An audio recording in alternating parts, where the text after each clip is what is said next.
my session is to cover the internal controls and auditing within Lhdn.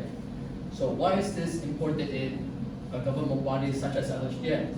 Because obviously, for such a big company having such a big responsibility, which is our only tax revenue, it is important for them to have very strong internal controls. Another reason why we have to make sure that their internal controls up to date is to maintain strong public confidence. Because a government like Lhdn, where their internal controls are secret, the taxpayers, us, we can't trust them with our money. And three more is to reduce operational risk, elevate compliance level to ensure that everything that they're doing inside the company is within compliance levels that we as taxpayers agree, and the government as a legal body can agree on, and maintain a consistent execution of said internal controls. So for the internal controls, I have highlighted three. So the first one that I found that Lhdn executes is PEARL, Plan Anti-Rasuah Lhdn.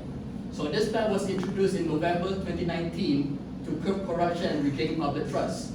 As you may have known, Malaysia is one of the countries known for their very high corruption index. So to curb that, they introduced this plan to regain public trust.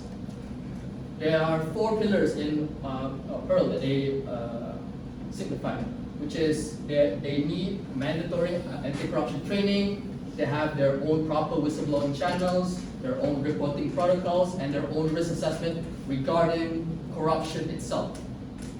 So what are the advantages of this internal control? Well, this internal control acts as another layer of accountability instead of the normal corporate control framework, because this control is more solely focused on preventing corruption. And it provides, like I said, provides preventive and detective safeguards against corruption inside Lhdn. And it supports a more transparent working environment because us, the taxpayers, they report everything that they're doing, especially their anti-corruption training that they enforce on every single employee that they have. The second control that I found is that they implement COSO, which stands for Committee of Sponsoring Organizations of the Tradeway Commission. Well, this control originated in 1985 as a private sector initiative to study fraudulent financial reporting in the neighboring countries in the US post-World War II. And for this, they have four things that they highlight, which is to have a good control environment, good risk assessment, good control activities, good information and communication, and monitoring. So for control environment, they conclude on what are you doing to maintain a good control over your production.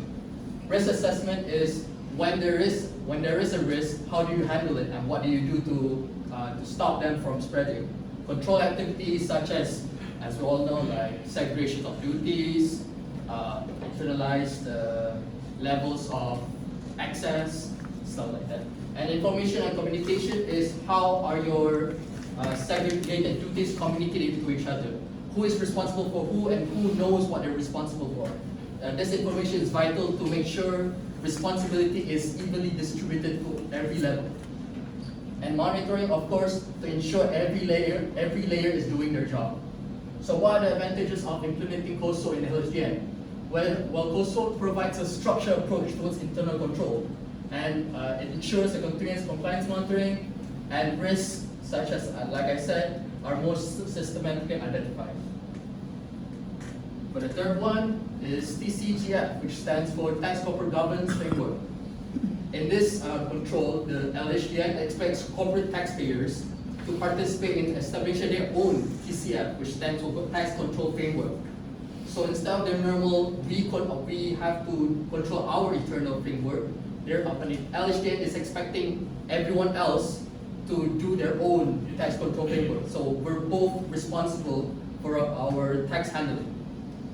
So there's 6 things that they highlight that every company must have, because they will review every company, is that they must have documented tax strategy, must have comprehensive transaction cover, assigned tax governance responsibilities, documented governance control, testing of set controls, and assurance processes for the public. So what are the advantages of implementing this control? is that it implements cooperative tax compliance. Instead of LHDN being responsible for their tax management, the companies that pay taxes are also responsible in reporting their duties. And this allows for earlier detection of tax issues on all parties because as I mentioned, if you have your own TCF, you can detect issues on your side first before you transfer it back to LHDN. And because of this, you can resolve those issues much faster than if you were just to give all your tax responsibilities to LHDN. And because of this process, there is reduced auditing needs. So there is no need for third parties to look at your taxes and say, hey, this is a problem that you need to fix. So the cherry on top to make sure all those controls are in line is their own internal auditor. And this serves to evaluate effectiveness of controls, detect irregularities in management, and verify their policy adherence. Basically means, are they actually doing these controls that I mentioned? And how do they do that? They review operational processes. They're going one by one. Are you doing your job? Are you doing your job? Is everything documented? And then they examine financial operational records to ensure that even if the higher management hampers with the controls, you can't rely on the financial statement. And then after doing that, they also recommend control improvements. If they see anything that is below average, they'll compare and recommend the improvement for those controls. Next, I'll pass to my